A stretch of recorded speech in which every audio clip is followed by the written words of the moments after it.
저는 올해 53, 지방에서 작은 식당을 운영하며 살아가는 평범한 가장입니다. 아내와 고등학생 아들 하나, 소박하지만 가족끼리 웃으며 사는 삶에 감사하며 살고 있었죠. 이 사연은 3년 전 어머니가 돌아가신 날부터 시작됐습니다.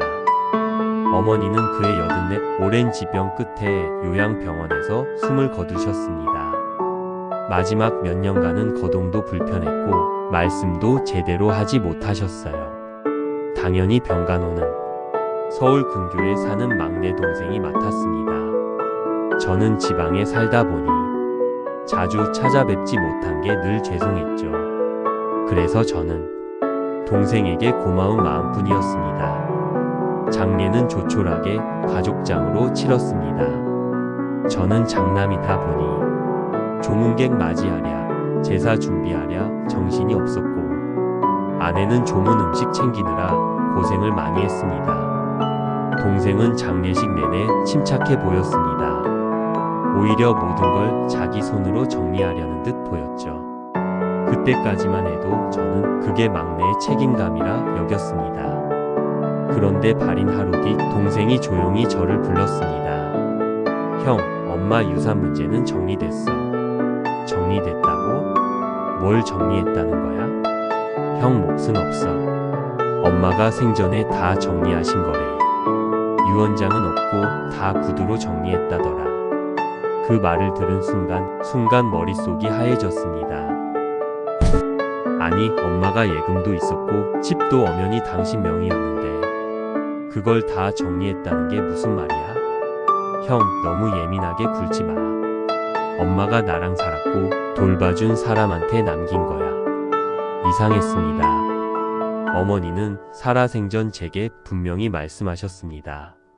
네 몫은 내가 따로 적금 넣어뒀다.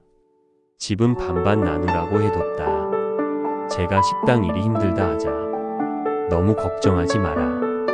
내가 너희 아들 대학 등록금 정도는 해놓았다. 이런 말도 자주 하셨습니다.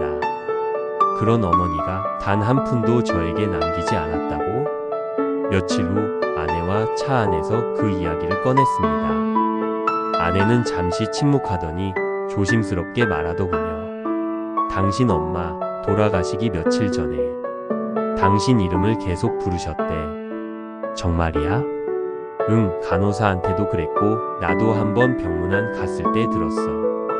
우리 큰놈 좀 오라고 그래, 내가 줄 게 있다. 계속 그러셨거든. 순간 몸이 굳는 기분이었습니다. 어머니가 분명 저를 찾았던 겁니다. 그런데 그 마지막 만남은 결국 이루어지지 않았습니다. 왜냐고요? 동생이 엄마 상태가 너무 안 좋다며 면회를 막았기 때문입니다. 그때 저는 그 말을 믿었습니다. 아무 의심 없이요. 그런데 지금 생각해보면 모든 게 이상합니다. 어머니는 제게 뭔가를 전달하려 했고 동생은 그걸 막았고 그 후에 형 몫은 없다는 말을 꺼냈습니다. 저는 동생에게 다시 전화를 걸었습니다. 혹시 엄마 남긴 노트나 메모 같은 거 없냐? 없어. 유언장도 없고 그냥 엄마 뜻이 그랬어. 아니, 엄마가 날 부르셨잖아. 왜 그땐 면회를 막았냐? 형, 엄마 돌아가신 지 얼마 안 됐는데 그걸로 싸우고 싶어? 그렇게 말하고는 전화를 끊었습니다. 그날 이후 동생은 제 전화를 피하기 시작했습니다. 문자를 보내도 답이 없고 카톡도 일시비일상이었습니다. 아내는 말했습니다. 이건 그냥 넘기면 안 되는 문제야. 그 사람 뭔가 숨기고 있어. 저도 동의했습니다. 하지만 증거가 없었습니다. 동생이 모든 서류를 쥐고 있는 이상 제가 할 수 있는 건 많지 않았습니다. 그러던 어느 날 장례식에 함께 왔던 외삼촌 한 분에게서 뜻밖의 이야기를 듣게 됩니다. 너네 엄마, 네 목 걱정 정말 많이 하셨다. 집은 둘이 나누라고 하셨고 큰놈 장사 힘드니까 좀 도와주라. 막내한테 신신당부했어. 정말이세요? 그 얘기를 들으신 게 언제쯤이죠? 돌아가시기 한두 달 전이었지. 그 말을 들은 순간 확신이 생겼습니다. 동생은 무언가 조작했다. 그리고 엄마의 마지막 뜻까지 숨겼다. 그날부터 저는 혼자가 아닌 적을 상대하는 마음으로 동생을 바라보기 시작했습니다. 외삼촌의 증언을 듣고 난 후 제 머릿속은 더 이상 의심이 아니었습니다. 확신이었습니다. 어머니는 분명 제 몫을 준비하고 계셨고 그걸 동생이 숨겼다는 결론에 도달했죠. 이제 문제는 어떻게 증명할 것인가였습니다. 첫 번째로 떠오른 건 요양병원이었습니다. 어머니가 돌아가시기 직전까지 머물렀던 곳. 그곳 간호사들과 직원들이라면 무언가를 기억하고 있을지도 모른다고 생각했죠. 저는 바로 병원으로 향했습니다. 병원장은 이미 다른 환자들로 바빴고 그나마 친절하게 대해주던 간호사 한 분을 찾아갔습니다. 혹시 저희 어머니 기억하세요? 3년 전에 이곳에 계셨던 어르신이요. 그 간호사는 이름을 듣고 고개를 끄덕였습니다. 아, 그분 참 얌전하고 조용하셨죠. 돌아가시기 전까지 아드님 찾으셨던 게 기억나요. 혹시 뭐라고 말씀하셨는지 기억나세요? 그녀는 잠시 고민하더니 말했습니다. 정확한 문장은 기억 안 나는데 큰 놈 불러줘, 내 통장 좀. 뭐 이런 식이었던 것 같아요. 그 순간 저는 말문이 막혔습니다. 분명 어머니는 저에게 무언가를 전달하려 했던 겁니다. 통장이라는 단어, 그리고 큰 놈이라는 지칭. 동생이 이걸 몰랐을 리 없었습니다. 그땐 면회가 안 된다고 하셔서 못 봤어요. 혹시 누가 면회 막은 거 보셨나요? 간호사는 잠시 뜸을 들이더니 말했습니다. 막내 아드님이 자주 오셨죠. 어르신이 통증 심하실 때나 흥분하실 때는 면회 자제해달라고 직접 요청하셨어요. 직접 요청했다는 말이 갑자기 섬뜩하게 들렸습니다. 누가? 어머니가? 아니면 동생이 어머니가 그렇게 말했다고 꾸며낸 걸까? 그 길로 저는 법무사 사무실을 찾았습니다. 어머니 명의 재산이 분배 없이 그대로 막내 쪽으로만 넘어갔습니다. 이런 상황에서 유류분 청구가 가능할까요? 법무사는 고개를 끄덕였습니다. 가능합니다. 다만 유언장이 없고 명의이전이 이미 완료되었다면 상당한 자료가 필요해요. 자료라면 어떤 거요? 어머니의 통장 거래 내역, 부동산 명의 이전 시점, 돌아가시기 전후 재산 이동 내역 등이요. 저는 바로 주민센터와 은행을 돌며 가족관계 증명서, 사망진단서, 어머니 명의 계좌 목록을 정리했습니다. 하지만 예상대로 계좌 대부분은 이미 해지되었고 잔고도 거의 없었습니다. 그중 한 은행 직원이 말하더군요. 어르신 명의 계좌는 돌아가시기 전 한 달 사이에 전액 인출 처리되었네요. 잔액은 0원입니다. 인출자 이름은 가족 대리인으로 되어 있었고 기재된 의미는 동생이었습니다. 이쯤 되니 제 안에 남아있던 마지막 희망도 사라졌습니다. 정말 얘는 엄마 돌아가시기 직전에 통장까지 다 정리한 거구나. 저는 동생에게 전화를 걸었습니다. 통장 인출한 거 너지? 뭔 소리야 갑자기. 엄마 돌아가시기 한 달 전에 전 계좌 인출돼서 0원이었대. 위임한 사람 너잖아. 잠시 침묵하더니 그가 말했습니다. 형 그거 엄마가 하라고 했어. 어차피 형은 받을 생각도 없잖아. 그 말에 저는 웃음이 나왔습니다. 내가 안 받겠다고 한 적이 있었냐? 형은 항상 그랬잖아. 엄마한테 부담 주기 싫다고 그냥 편히 모시라고.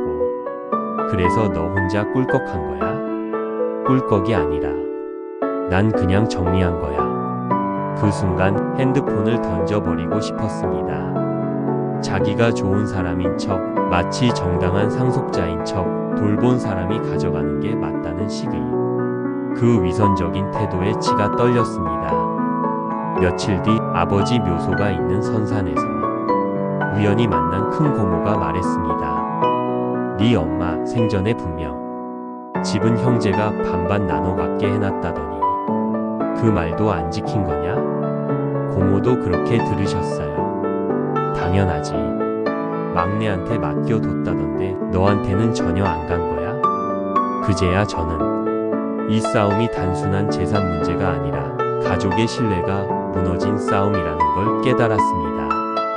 동생과의 마지막 통화 이후 저는 며칠을 말 없이 버텼습니다. 아내는 제 얼굴만 봐도 눈치를 챘고 아들은 아빠 어디 아파? 라고 묻기까지 했습니다. 하지만 저는 침묵했습니다.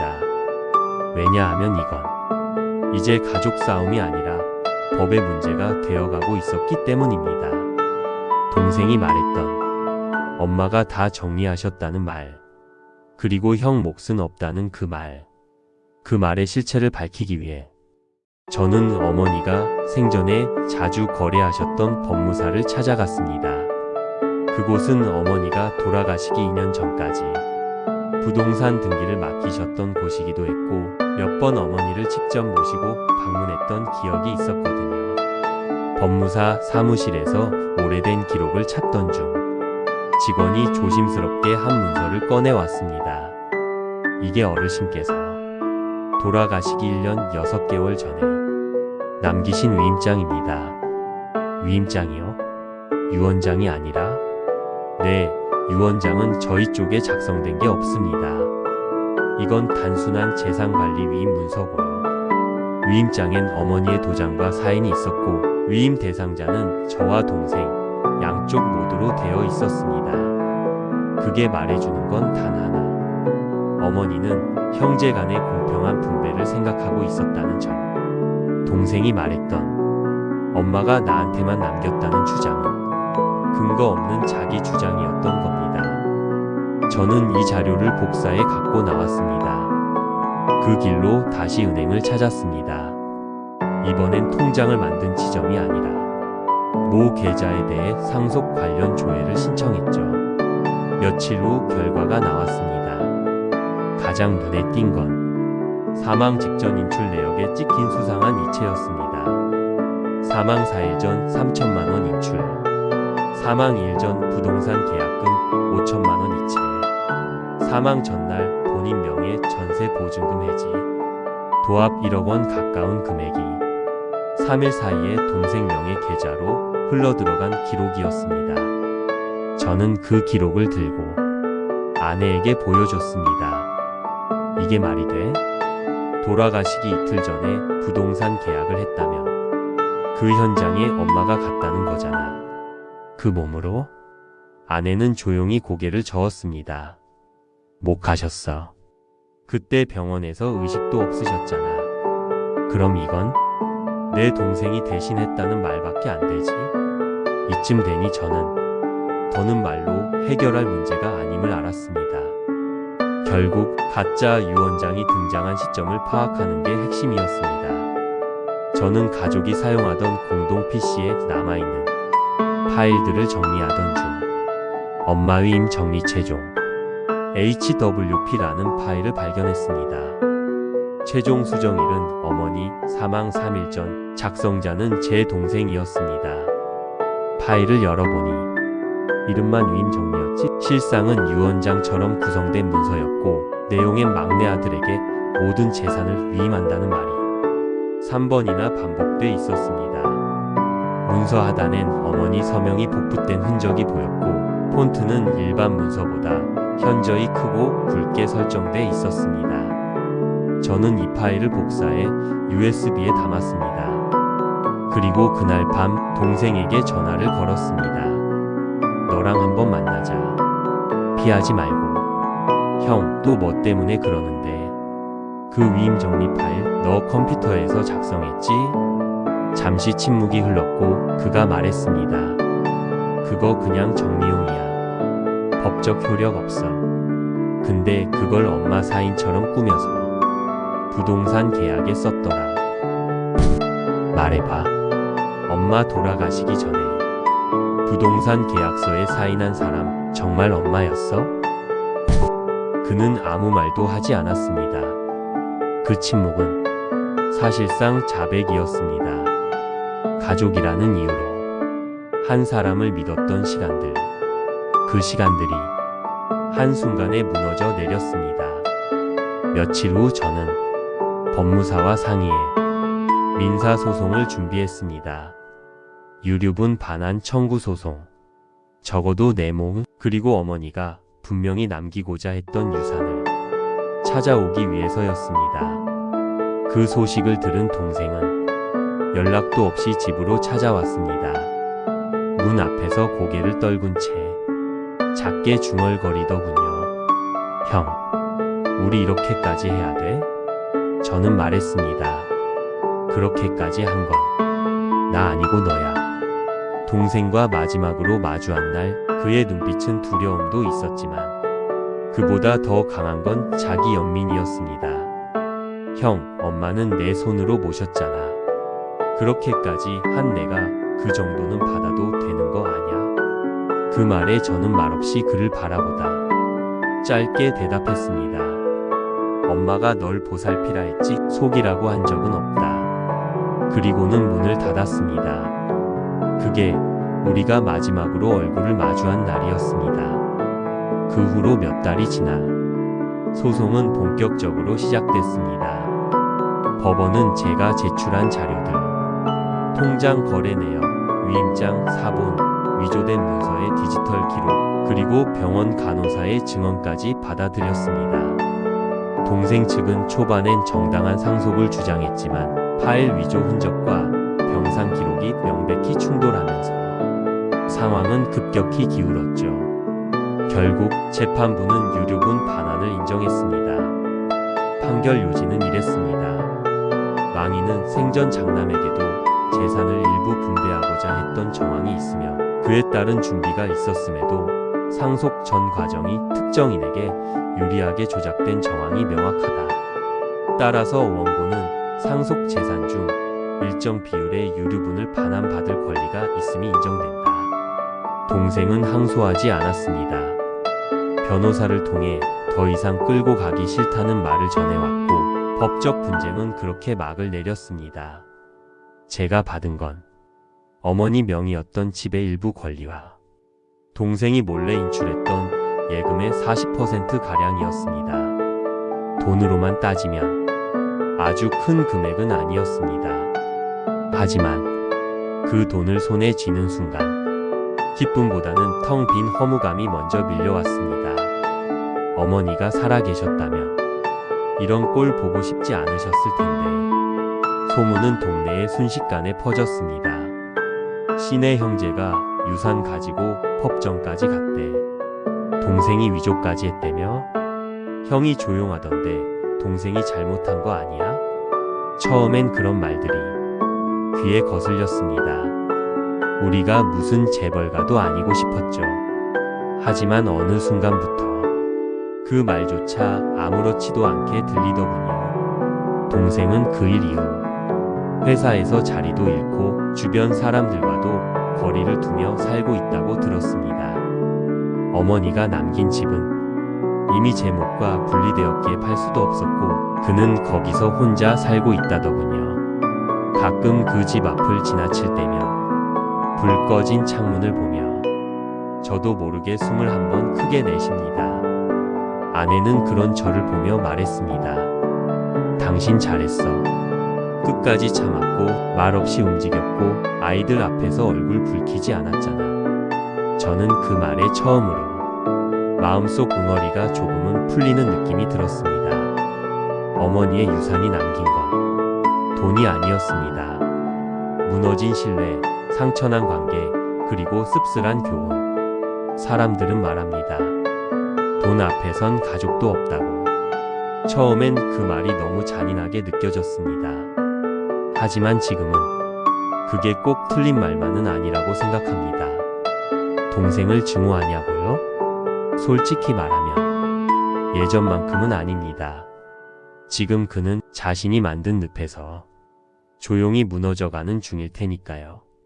오히려 안쓰럽다는 감정이 조금은 생겼다고 하면 믿으시겠어요? 그렇게 저는 용서가 아닌 정리라는 이름으로 글을 내려놓았습니다. 어머니 제삿날 저는 아이들과 함께 묘소에 갔습니다. 절을 하고 술 한잔 올린 뒤 저는 이렇게 말했습니다. 어머니 이제 다 정리됐어요. 제가 너무 늦게 와서 죄송해요. 그래도 약속은 지켰어요. 묘소 앞에 바람이 한 줄기 스쳐갑니다. 그게 어머니가 주시는 대답처럼 느껴졌습니다.